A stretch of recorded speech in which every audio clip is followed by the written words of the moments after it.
कल्याण गुणार्णवस्य वन्दे गुरो श्रीचरणारविन्दं महाप्रभु कीर्तन नृत्य गीता वाद्रेत माध्यमनसुरसेन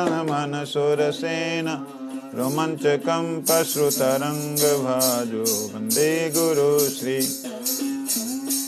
विग्रहराधायन नित्यनाना शृंगार तन्मन्दिरमर्दनादो युक्तश्च भक्तंस नियुञ्जतोऽपि वन्दे गुरो श्रीचरणारविन्दं चतुर्विधा श्रीभगवत्प्रसाद स्वदन्न तृप्तान् हरिभक्तसङ्गान् कृतैव तृप्तिं भजत सदैव वन्दे गुरो श्रीचरणारविन्दम् अधिका माधवयोरपार माधुर्यलीला गुणरूपनाम्नं प्रत्यक्षणास्वादन लोलुपश्च वन्दे गुरो श्रीचरणारविन्दं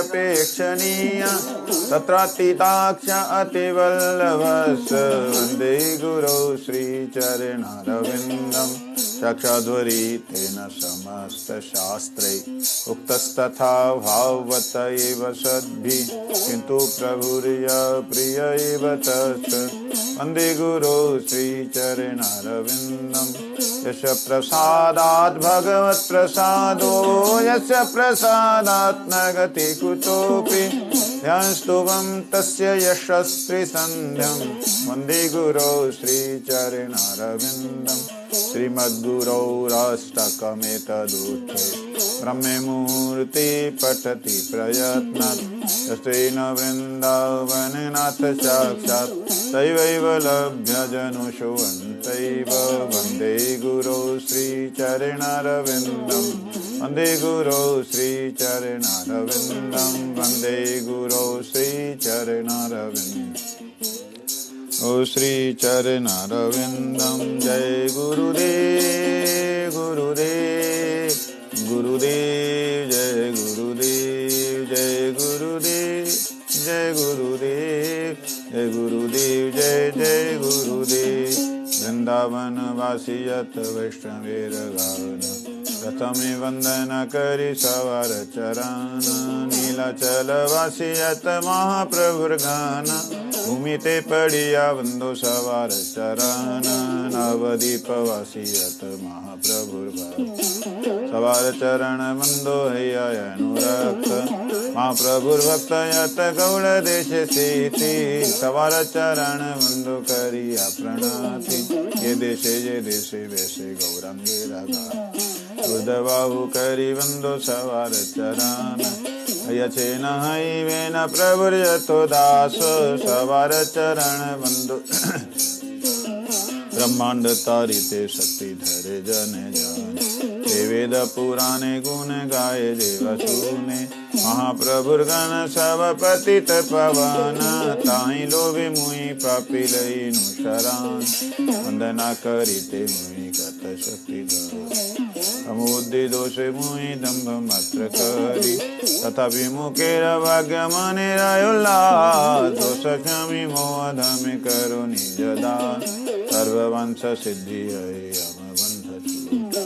जगते दुर्लभ हैया प्रेम धन लूटे मनेरा वासना पूर्ण चिराते आये देवकी नंदन दास के लोभे काये वैष्णव ठाकुर दयाल वैष्णव ठाकुर वैष्णव ठाकुर दयाल वैष्णव ठाकुर दयाल वैष्णव ठाकुर दयाल वैष्णव ठाकुर ठाकुर दयाल वैष्णव ठाकुर श्री कृष्ण चैतन्य प्रभु नित्यानंद श्री अद्वैत गदाधर शिवसदि गौर भक्तवृंद श्री कृष्ण चैतन्य प्रभु नित्यानंद श्री अद्वैत गदाधर शिवसदि गौर भक्तवृंद श्री कृष्ण चैतन्य प्रभु नित्यानंद श्री अद्वैत गदाधर शिवसदि गौर भक्तवृंद श्री कृष्ण चैतन्य प्रभु दया करो मोरे तुम बिना के दयालु जगत संसार पतित पावन हेतु तव अवतार मौसम पतित प्रभु न पाइबे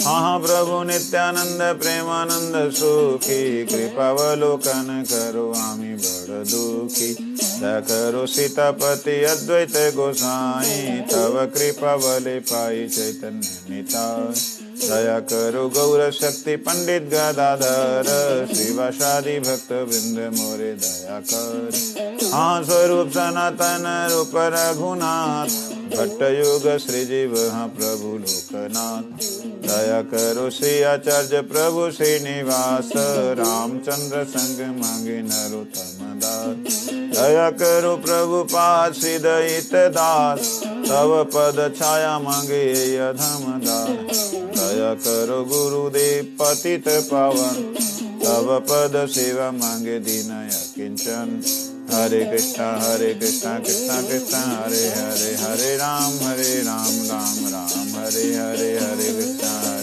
कृष्णा कृष्णा हरे राम राम राम हरे हरे हरे कृष्णा कृष्णा कृष्णा हरे हरे हरे राम राम राम हरे हरे कृष्णा कृष्णा कृष्णा हरे हरे राम राम हरे हरि बोल हरि बोल हरि बोल हरि बोल हरि बोल हरि बोल हरि बोल हरि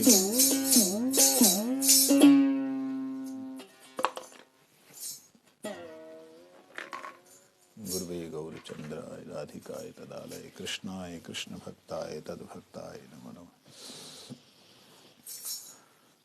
अज्ञानतिमिरान्धस्य ज्ञानाञ्जनशलाकया चक्षुरुन्मिलितं येन तस्मै श्रीगुरुवे नमः वाञ्छाकल्पतरुभ्यश्च कृपा सिन्धुभ्यैव च पतितानां पावनेभ्यो वैष्णवेभ्यो नमो नमः नमो महावदन्याय कृष्णप्रेमप्रदायते कृष्णाय कृष्णचैतन्यनामने गौरत्वसे नमः तप्तकाञ्चन गौराङ्गी राधे वृन्दावनेश्वरी वृषभानुसुते देवी प्रणमामि हरिप्रिये हे कृष्ण करुणा सिंधु दीनबंधु जगतपते गोपेश गोपिका कांत राधा कांत नमस्तुते वृंदाये तुलसी देव्यै प्रियायै केशवस्य च कृष्ण भक्ति पदे देवी सत्यवत्यै नमो नमः श्री कृष्ण चैतन्य प्रभु नित्यानंद श्री अद्वैत गदाधर शिवासादि गौर भक्त वृंद हरे कृष्ण कृष्ण कृष्ण हरे हरे हरे राम राम राम हरे हरे जय हो परम करुणा में श्री सच्चिदानंद भक्ति विनोद ठाकुर जी महाराज की जय। हम लोग जय धर्म श्रवण कर रहे हैं।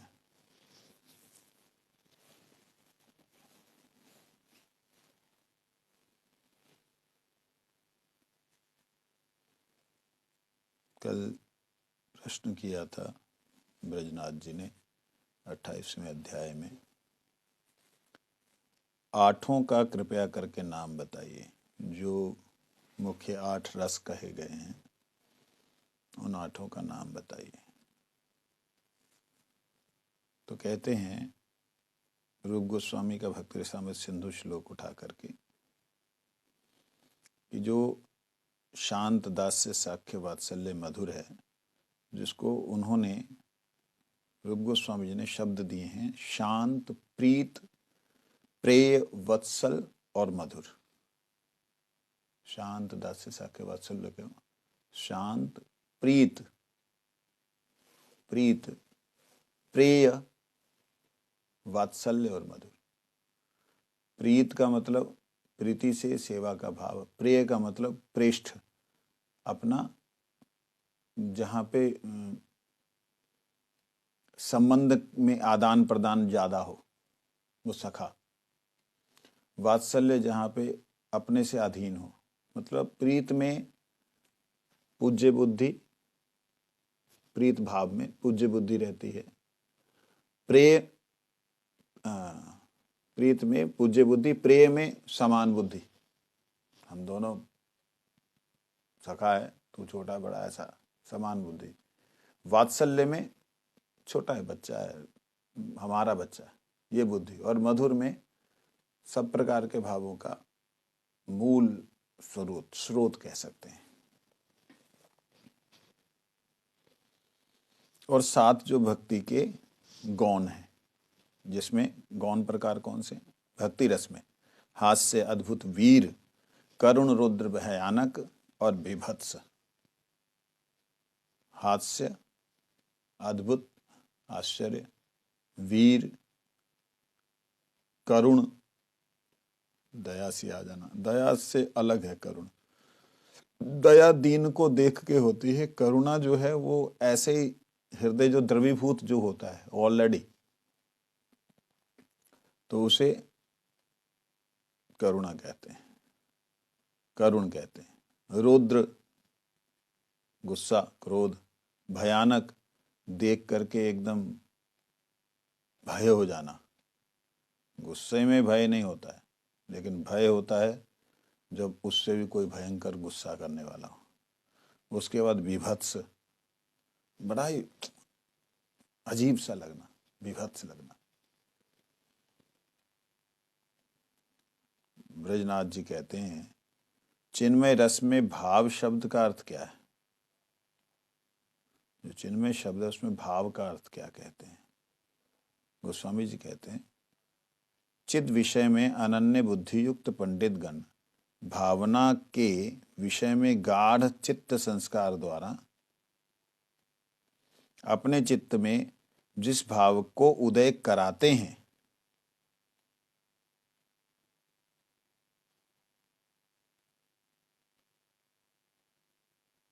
वही इस रस तंत्र में भाव शब्द बचे।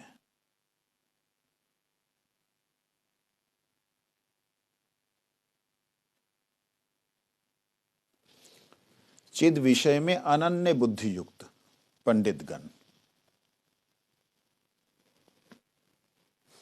चिद विषय मतलब आत्म विषय, परमात्मा का विषय। इन आत्मा और परमात्मा के विषय में जो जान गया पंडित, वो जो आत्मा और परमात्मा के विषय को जान गया वो पंडित है। पंडित मतलब ज्ञानी, जानकार, जो आत्मा को जान गया कि मैं जड़ जगत का कोई अंश नहीं हूं, इसमें आके मैंने जड़ जगत को अपने ऊपर, जड़ जगत के अंश को अपने ऊपर थोपा है और ये मेरे से पूरी तरह अलग है। मैं इसमें से पूरी तरह अलग चिन्मय तत्व हूं जो इस चीज को, इस वस्तु को, इस सिद्धांत को जान गया और जाना कि मैं जिससे आया हूं वो परम तत्व परमात्मा है, उनका स्वरूप है, वो निराकार, निर्विशेष, निशक्तिक नहीं है, वो सर्वशक्तिमान है, उनका स्वरूप है। इस प्रकार जिसने जान लिया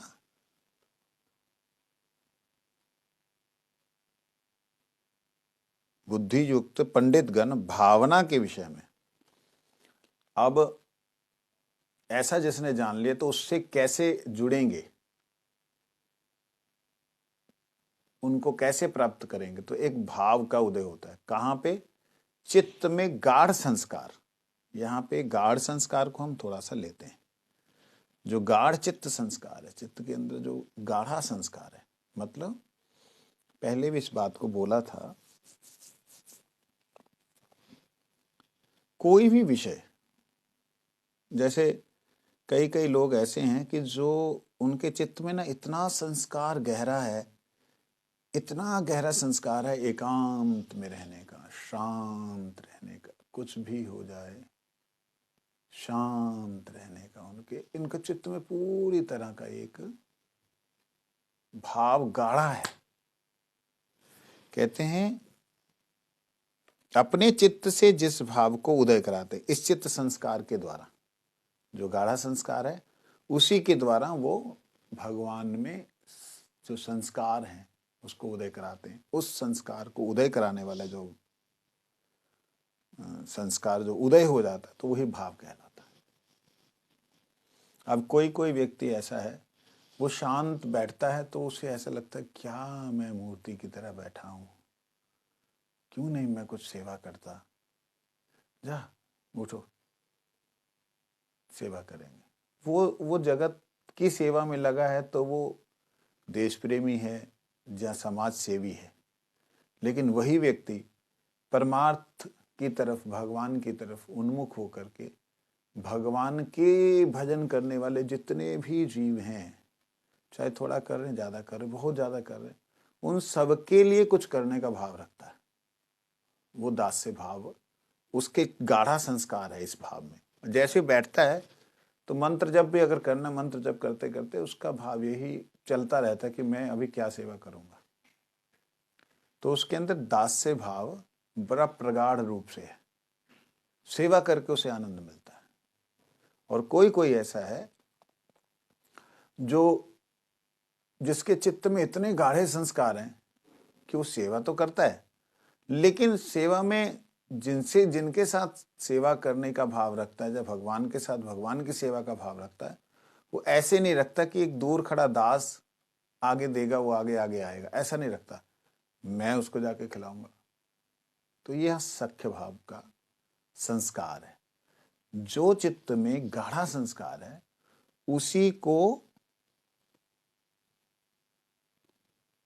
उसी के अनुसार अपने भाव का उदय कराना, ये कराना शब्द प्रयोग किया जो कि मेरे को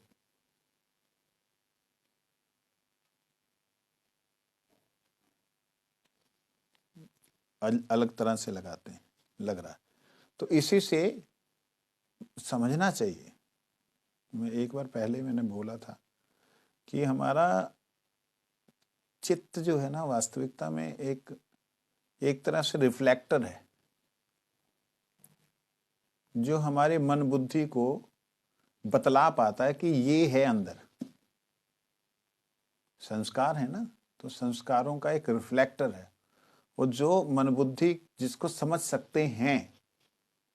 आत्मा के भाव को तो कोई समझ नहीं सकता ना, लेकिन केवल चित्त है जो आत्मा के अंदर के भाव को संस्कार के रूप में दिखला देता है, और ये संस्कार को मन बुद्धि देख पाते हैं।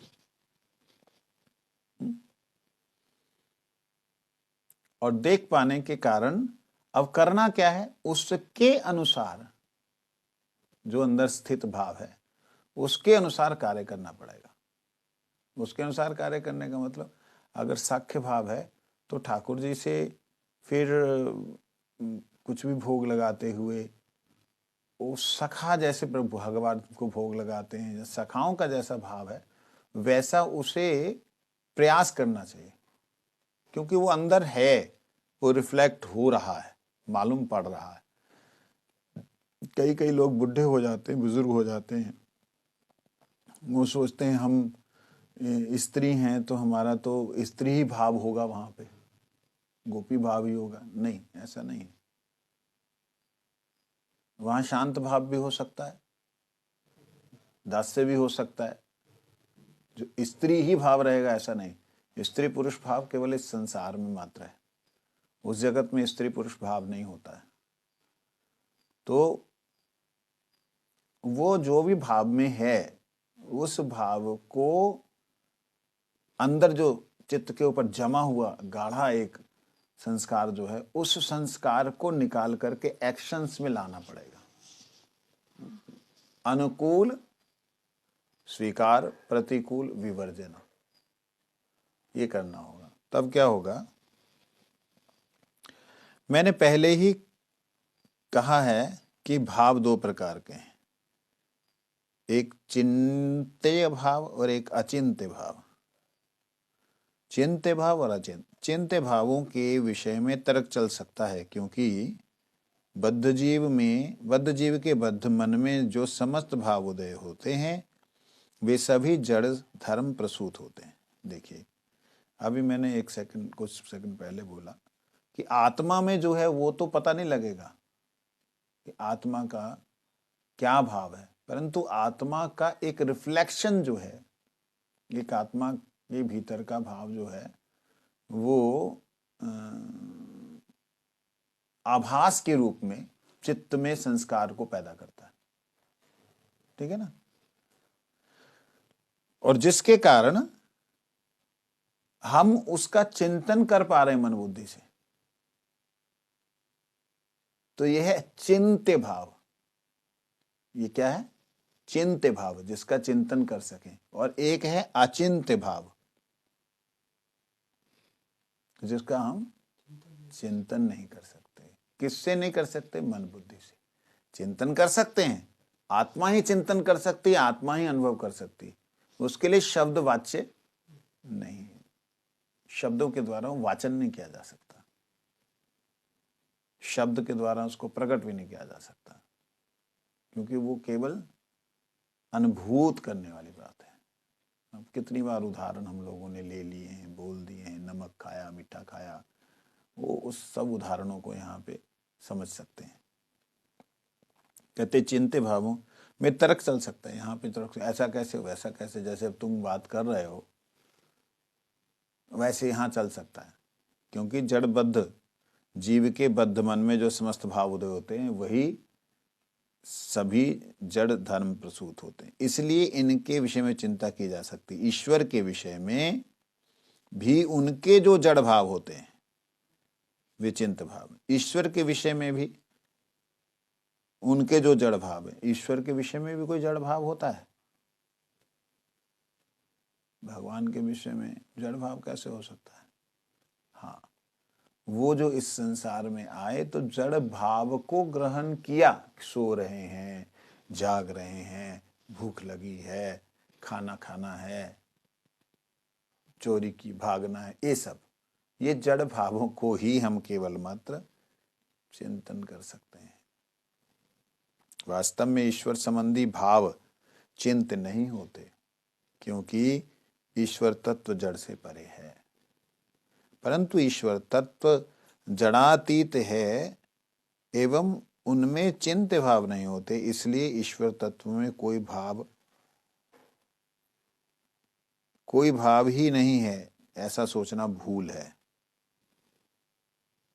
भाई वो जड़ तत्व से परे हैं इसलिए उनमें कोई चिंतन नहीं किया जा सकता, ऐसा सोचना भी भूल है। क्यों? ईश्वर संबंध में समस्त भाव हैं, परंतु जड़ मन की चिंता के अतीत होने के कारण अचिंत हैं। उन अचिंत भावों को हृदय में लाकर अनन्य बुद्धि के साथ अनुशीलन करते करते उन अचिंत भावों में से एक भाव को स्थायी जानकर अन्य अन्य अचिंत भावों को सामग्री के रूप में वर्ण करो। ऐसा होने से तुम नित्य सिद्ध अखंड रस का उदय होगा।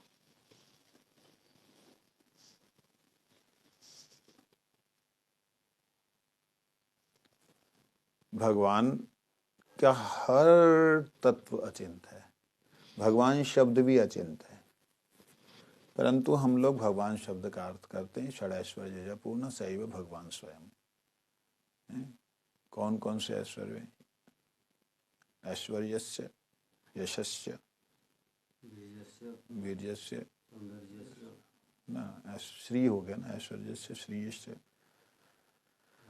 ज्ञान वैराग्यश्च, क्षण, जो 6 प्रकार क्षण, ये जो 6 ऐश्वर्यों से पूर्ण है वो भगवान है, उन्हें भगवान कहते हैं।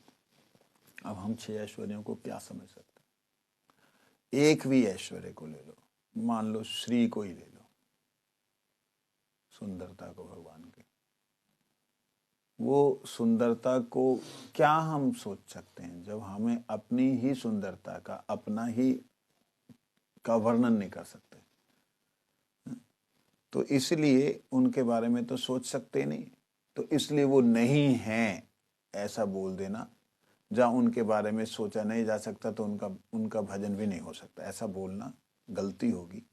क्योंकि वो भगवान कृपा करके इस संसार में जब आते हैं तो कुछ भावों को वह प्रकट करते हैं जड़ भाव के रूप में, कि मैं मित्र हूँ, मैं भी सोता हूँ, मैं भी तुम्हारी तरह मानता हूँ, खाता हूँ, दौड़ता हूँ, चहलता हूँ। ये जो भाव हैं यहाँ कह रहे हैं, उन भावों को ही ग्रहण करके तुम अचिंत भावों के रूप में उसे वर्ण करो, स्वीकार करो कि ये भाव जड़ नहीं है, ये क्या है? अचिंत है। स्वीकार करोगे, ऐसा होने से तुम में नित्य सिद्ध अखंड रस का उदय होगा। नित्य सिद्ध अखंड रस जो चिन्मय है वो उदय हो जाएगा। फिर अब यहाँ पे ब्रजनाथ जी कहते हैं, इस विषय में गाढ़ संस्कार किसे कहते हैं? गोस्वामी जी कहते हैं बाबा। बड़े प्यार से जैसे बच्चे को बोलते ना, बाबा संसारिक विषयों में आसक्त होकर जन्म जन्मांतों तक कर्मचक्र में भटकते भटकते प्राक्तन, पूर्वकालीन और आधुनिक दो प्रकार के संस्कारों से तुम्हारा चित्त गठित हुआ है। तुम्हारी विशुद्ध आत्मसत्ता में जो विशुद्ध चित्तवृत्ति थी, विशुद्ध आत्मसत्ता में जो विशुद्ध चित्तवृत्ति थी, वह इस समय विकृत हो गई है। अब इस समय तुम्हारी पूर्व सुकृतियों के प्रभाव से प्राप्त सत्संग में भजन क्रिया द्वारा जो संस्कार बन रहा है, उसके द्वारा तुम्हारा विकृत संस्कार दूर हो जाने पर तुम्हारा यथार्थ संस्कार उदय होगा। ये संस्कार जितना ही गाढ़ा होगा, अचिंत्य तत्व उतने ही अधिक रूप में तुम्हारे हृदय में स्फुरित होगा। इसी को गाढ़ संस्कार कहते हैं। कहते वास्तविकता में गाढ़ संस्कार का मतलब गठित जब हुआ,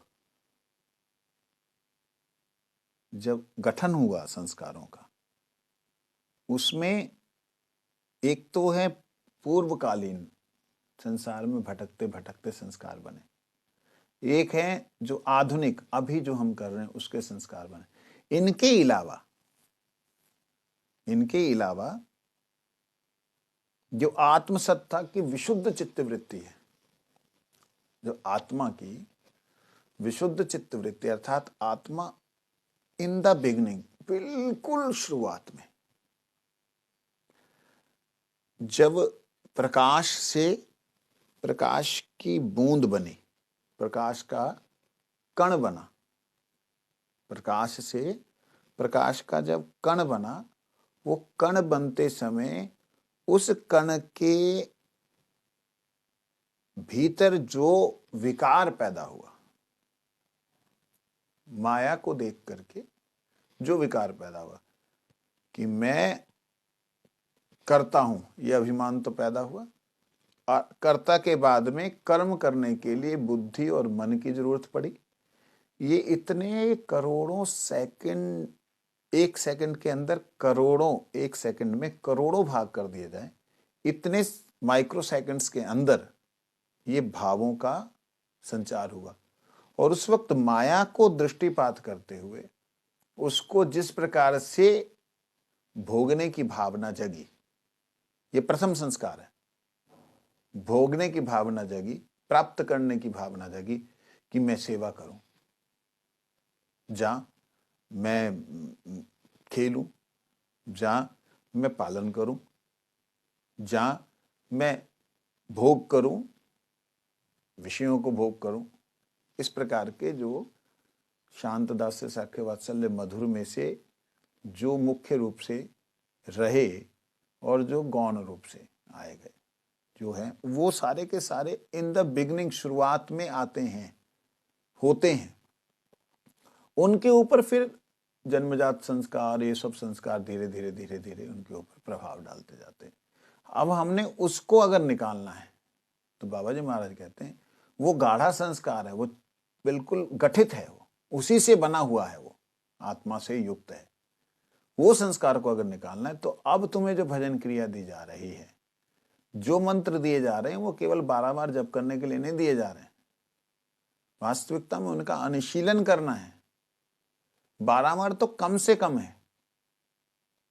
उनका जब अनुशीलन करते करते करते करते करते करते ये संस्कार जैसे ही जलते जलते खत्म होंगे, तो जो तपा हुआ स्वर्ण है अपनी आभा दिखलाएगा। मैं क्या तत्व हूं वो सामने आएगा। ये बात है। ब्रजनाथ जी कहते हैं मुझे ये जानने की इच्छा हो रही कि रस तत्व में किसका अधिकार है। महाराज मैं जानना चाहता हूं कि रस तत्व में अधिकार किसका है। गोपाल गुरु गोस्वामी जी कहते हैं जो पूर्वोक्त क्रमानुसार गाढ़े संस्कार द्वारा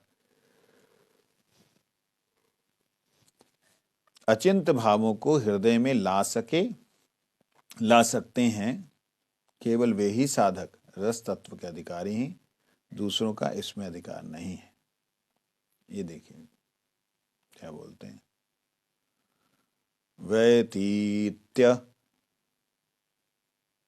भावनावर्त्म यश्चमत्कार भारभुः हृदि सत्त्वज्ज्वले बाढ़ं स्वदते सरसो मतः। रूप गोस्वामी कहते हैं, भावना वर्त्म यश चमत्कार भारभू हृदि सत्त्वज्ज्वले बाढ़ं स्वदते सरसो मतः। हृदय में उसी सत्व उज्ज्वल को, जो चमत्कार स्वरूप भावना है, उसी को बाढ़म बढ़ाइए, स्वदते उसी का स्वाद प्राप्त होता है, स रसो मता। ये बात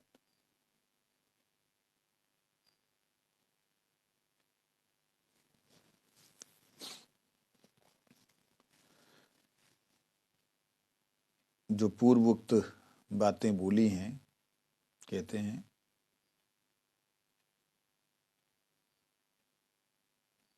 वो गाढ़े संस्कार वाली बात जो कही गई है, जो एकदम आत्मा के अंतःकरण में, आत्मा के अंतःकरण में, शरीर के नहीं, आत्मा के अंतःकरण में जो गाढ़े संस्कार हैं, वही अचिंत भावों को हृदय में ला सकते हैं।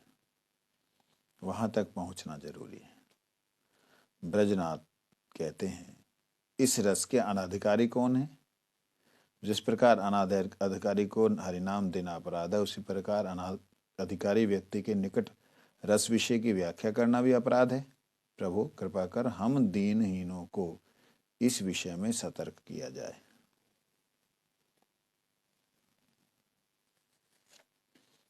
गोपाल गुरु गोस्वामी जी कहते हैं, जो वैराग्य शुद्ध भक्ति के प्रति उदासीन होता है, उसे फल्गु वैराग्य कहा जाता है। वैराग्य जो है वही है भगवान के प्रति जिसका राग है, वैशिष्ट मतलब श्रेष्ठतम परमात्मा के प्रति जिसका अनुराग है, वही वैराग है। परंतु वैराग का एक साधारण अर्थ होता है कि किसी के प्रति भी राग नहीं, प्रेम नहीं, बिना राग के वैराग, विराग कहते हैं। वो फल्गु वैराग्य कहा गया। फल्गु कपटी वैराग्य। क्यों कपटी वैराग्य, फल्गु वैराग्य क्यों कहा गया? क्योंकि वास्तविकता में उसमें प्रेम तो है ही है आत्मा में, फिर वो जानबूझ करके कि नहीं कोई प्रेम नहीं, कोई कुछ नहीं, ऐसा अगर करता है तो कपटता है, ऐसा बोल रहे हैं यहाँ पे। उसी प्रकार जो ज्ञान शुद्ध भक्ति के प्रति उदासीन है, उसे शुष्क ज्ञान कहा गया है। वे फल्गु वैरागी, शुष्क ज्ञानी, जड़ तर्कनिष्ठ पुरुष, कर्म मीमांसा और शुष्क ज्ञान पर्व वाले उत्तर मीमांसा के प्रशंसक पुरुष, भक्ति के आस्वादन से बहिर्मुख पुरुष, केवल अद्वैतवादी रूप मीमांसक, जड़ मीमांसक पुरुष, ये सब व्यक्ति रस विषय में अनाधिकारी हैं। ये सब लोग जो केवल अद्वैतवादी हैं, जड़ मीमांसक हैं, फालतूगिरी की चर्चा करते रहते हैं, जैसे मेरे साथ आजकल चल रहा है, हर रोज 1.5 घंटा 2 घंटे रात को 8 बजे से आर्य समाजी लोग जो हैं, सनातन और आर्य समाजी के विषय में चर्चा चल रही है।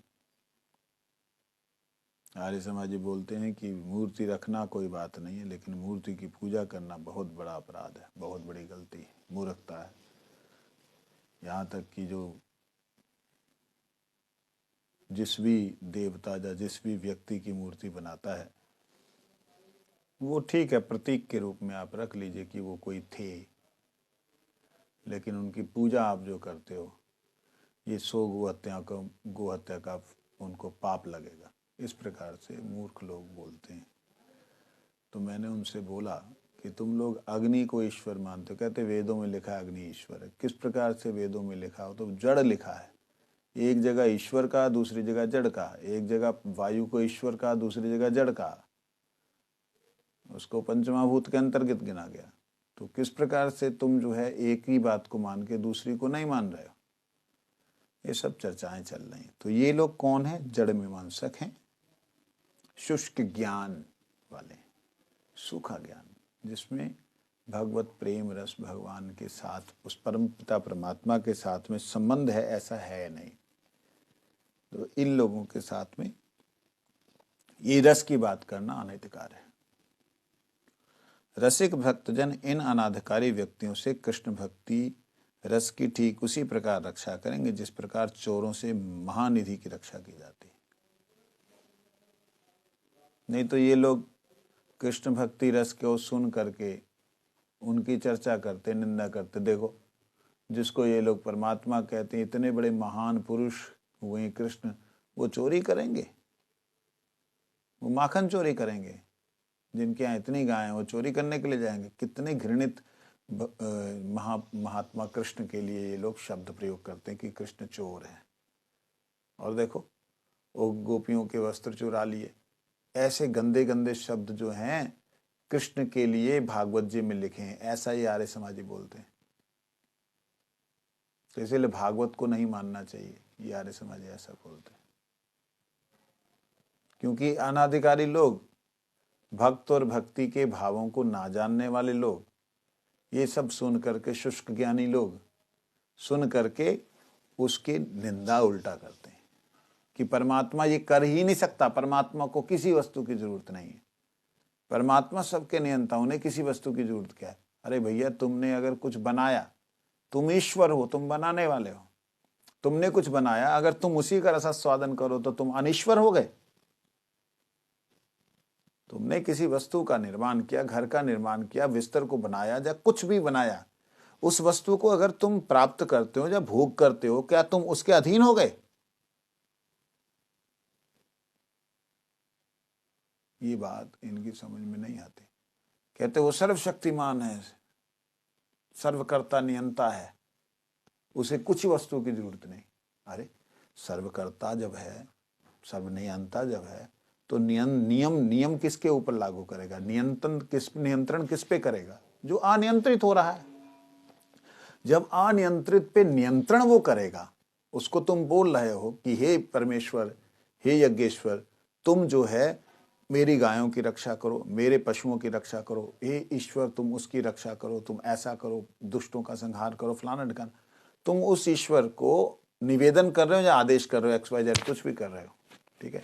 वो जब रक्षा करेगा, वो जो पालन करेगा, वो जो सृजन करेगा, उसके अंदर ये समर्थ है, तो क्या जो सृजन किया है उसमें उसको आने के लिए तुमने मतलब रोक लगा दी कि वो नहीं आ सकता है? क्यों नहीं आ सकता जी? क्यों नहीं आ सकता है? आ गया तो सर्वशक्तिमान नहीं रहेगा?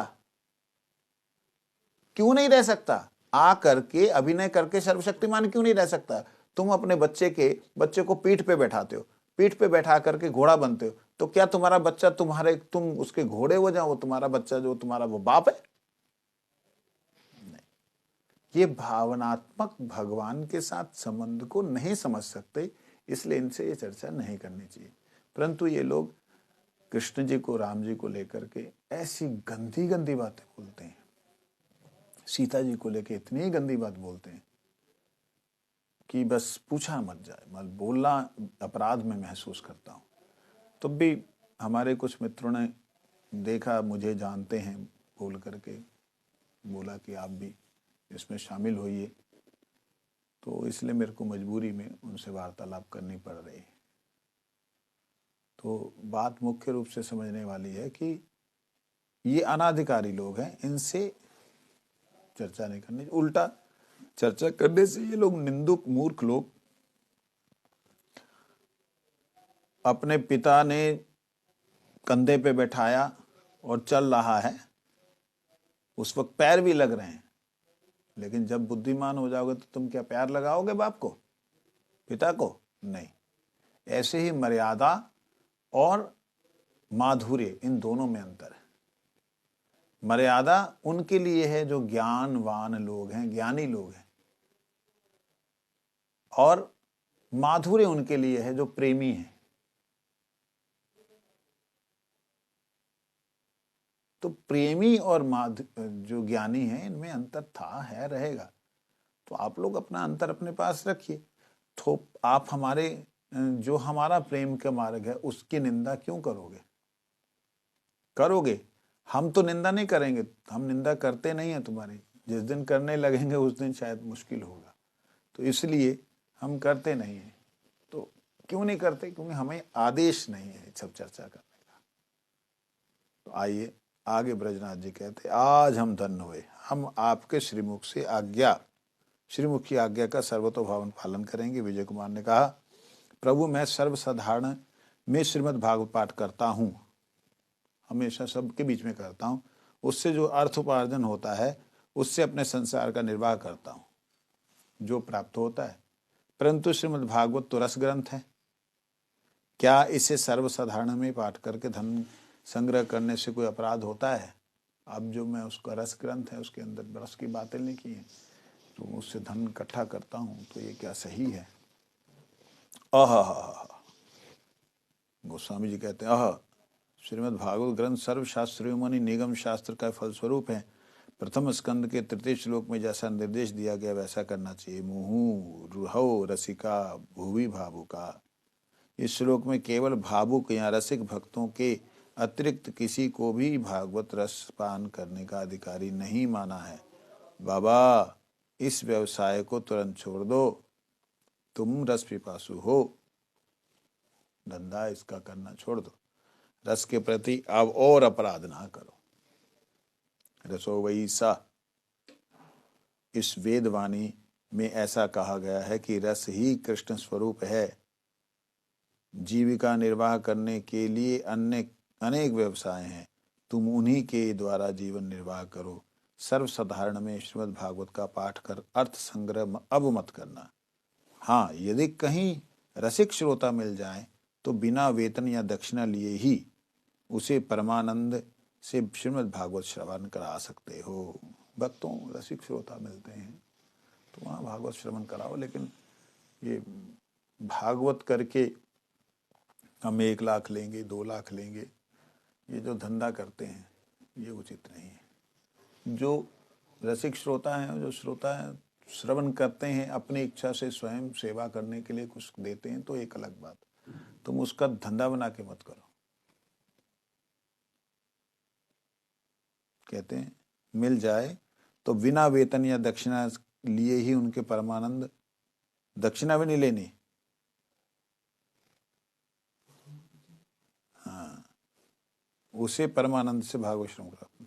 विजय ने कहा, प्रभु आज आपने एक भयंकर अपराध से मेरी रक्षा की, आगे मैं ऐसा ही करूंगा, ऐसा जो आपने कहा वैसा ही करूंगा। परंतु मैं पहले तो अपराध कर चुका हूँ, उसका क्या होगा? गोस्वामी जी कहते भी अपराध दूर हो जाएंगे।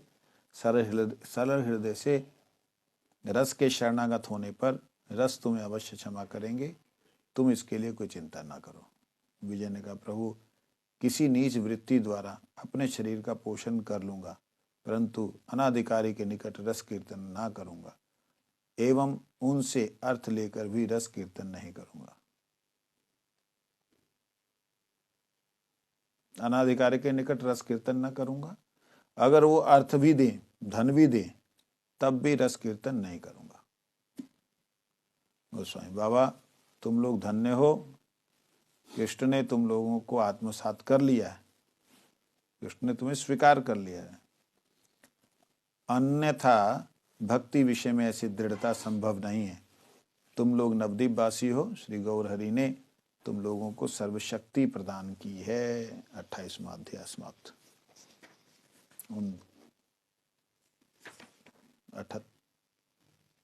28वां सब तो 29वां अध्याय कल श्रवण करेंगे। इस समय है।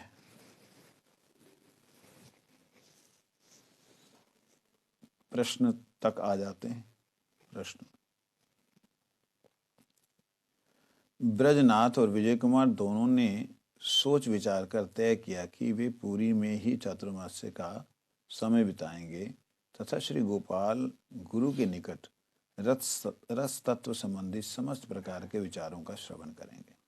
ब्रजनाथ की पितामही दादी भी चातुर्मास्य में पुरीवास का महात्म्य सुनकर दोनों के प्रस्ताव से सहमत हो गई। फिर तो वे प्रतिदिन सुबह और शाम श्री जगन्नाथ देव का दर्शन करते, नरेंद्र सरोवर में स्नान कर पुरी और आसपास के दर्शनीय स्थानों का नियमित रूप से दर्शन करते। इसके अतिरिक्त श्री जगन्नाथ देव की जिस समय जो सेवा होती तथा जिस समय जो वेश आदि होते, उन सब का भक्तिपूर्वक दर्शन करते।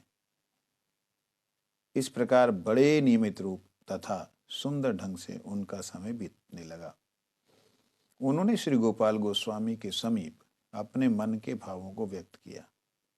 श्री गुरु गोस्वामी जी ने उनकी बात सुनकर बड़े प्रसन्न होकर बोले, मेरे हृदय में तुम दोनों के प्रति एक प्रकार से वात्सल्य भाव इतना प्रगाढ़ हो चुका है कि मुझे तो ऐसा लगता है कि तुम लोगों के यहाँ से चले जाने पर मुझे बहुत कष्ट होगा। बहुत बुजुर्ग है ना गोपाल गुरु गोस्वामी।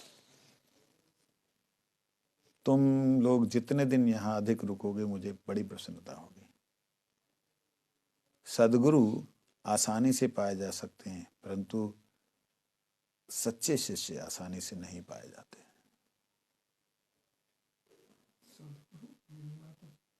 कठिन है, लेकिन फिर भी सद्गुरु मिल भी जाए, जैसे हमारे गुरुदेव मिल गए, हमारे आसानी से मिल भी सकते हैं। मतलब जैसे गुरु महाराज जी देखा जाए जगत में घूमे तो ऐसे महापुरुष तो मिल भी सकते हैं, लेकिन उनको फॉलो कर पाने वाला सदशिष्य मिलना और भी दुर्लभ है। दुर्लभ से भी दुर्लभ है, सुदुर्लभ से भी सुदुर्लभ है। बड़ी बात कह दी। ब्रजनाथ ने अत्यंत विनम्र होकर पूछा, कृपा कर भिन्न भिन्न रसों के विभाव आदि को बतलाकर रस तत्व की ऐसी व्याख्या करें जिससे हम लोग सहज ही समझ सकें। वंशा कल्पतरुश्य कृपा सिंधु पतितानां पावनेभ्यो वैष्णवेभ्यो नमो नमः।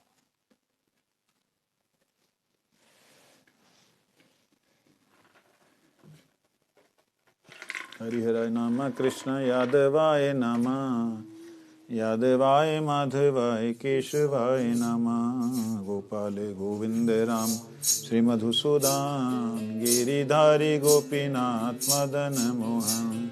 श्री चैतन्य नित्यानंद श्री अद्वैत सीता हरि गुरु वैष्णव भागवत गीता। जय रूप सनातन भट्ट रघुनाथ श्री जीव गोपाल भट्ट दास रघुनाथ। ऐसे गोसाई करी चरण वंदन जहाँ ते विघ्न नाश विष्ट पुराण। ऐसे गोसाई यार मुई तारदा कासवार पदरिन मोर पंचगा। हरे चरण सेवी भक्त सनिवास जन्मे जन्मे हरे अभिलाष। ऐसे गोसाई जब ब्रज कैलाबा ब्रज राधा कृष्ण नित्य लीला करीला प्रकाश। मने आनंदे बोलो हरि भजो वृंदावन श्री गुरु वैष्णव पदे मजाई अमान। श्री गुरु वैष्णव पाद पद्म करिया नाम संकीर्तन कहे नरोत्तम दास। तो नरसिंहा परतो नरसिंहा यतो यतो यामि ततो नरसिंहा। वैर नरसिंहा हृदय नरसिंहा नरसिंहमादिं शरणं प्रपद्ये। नमस्ते नरसिंहाय प्रहलाद लादायिने हिरण्यकशिपु वक्षशिलाटंक नखालय। वदने लक्ष्मी यस्य च वक्षसि यस्यास्ते हृदये संवितं नरसिंहं भजे। नरसिंह जय नरसिंह जय जय नरसिंह प्रहलादे जय पद्ममुख पद्मभृंग। नरसिंह परतो नरसिंह यतो यतो यामि ततो नरसिंह। वैर नरसिंह हृदये नरसिंह नरसिंहमादिं शरणं प्रपद्ये। नमस्ते नरसिंहाय प्रहलाद लादायिने हिरण्यकशिपु वक्षशिलाटंक नखालय।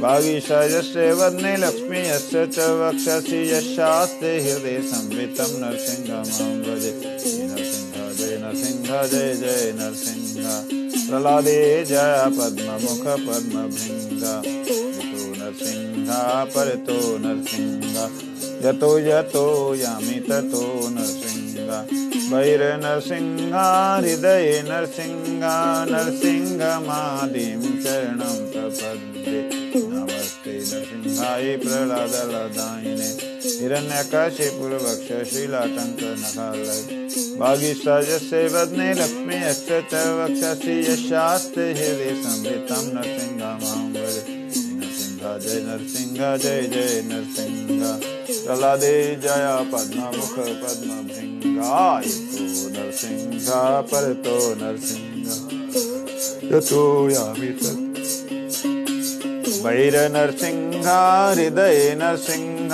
नरसिंहमादिं शरणं प्रपद्ये नमस्ते नरसिंहाय प्रहलादलदायिने हिरण्यकशिपुर्वक्षशिलाटङ्कनखालय वागीशायस्य वदने लक्ष्मीयस्य च वक्षसि यशास्ते हृदये संवृतं नरसिंहमां भजे नरसिंह जय जय नरसिंह प्रहलादे जय पद्ममुख पद्मभृंग यतो नरसिंह परतो नरसिंह यतो यतो यामि ततो नरसिंह वैरनरसिंह हृदये नरसिंह नरसिंहमादिं शरणं प्रपद्ये नमस्ते नरसिंहाय प्रहलादलदायिने हिरण्यकशिपुर्वक्षशिलाटङ्कनखालय वागीशायस्य वदने लक्ष्मीयस्य च वक्षसि यशस्ते हृदये संवृतं नरसिंहमां भजे नरसिंह जय जय नरसिंह प्रहलादे जय पद्ममुख पद्मभृंग हरे कृष्ण कृष्ण कृष्ण हरे हरे हरे राम राम राम हरे हरे हरे कृष्ण कृष्ण कृष्ण हरे हरे हरे राम राम राम हरे हरे हरे कृष्ण कृष्ण कृष्ण हरे हरे हरे राम राम राम हरे हरे हरे कृष्ण कृष्ण कृष्ण हरे हरे हरे राम राम राम हरे हरे हरे कृष्ण कृष्ण कृष्ण हरे हरे हरे राम राम राम हरे हरि बोल बोल हरि बोल हरि बोल हरि बोल हरि बोल हरि बोल। गुरु गौरंग राधा गोकुलानंद देव की जय, कृष्ण बलदेव की जय, नंद यशोदा।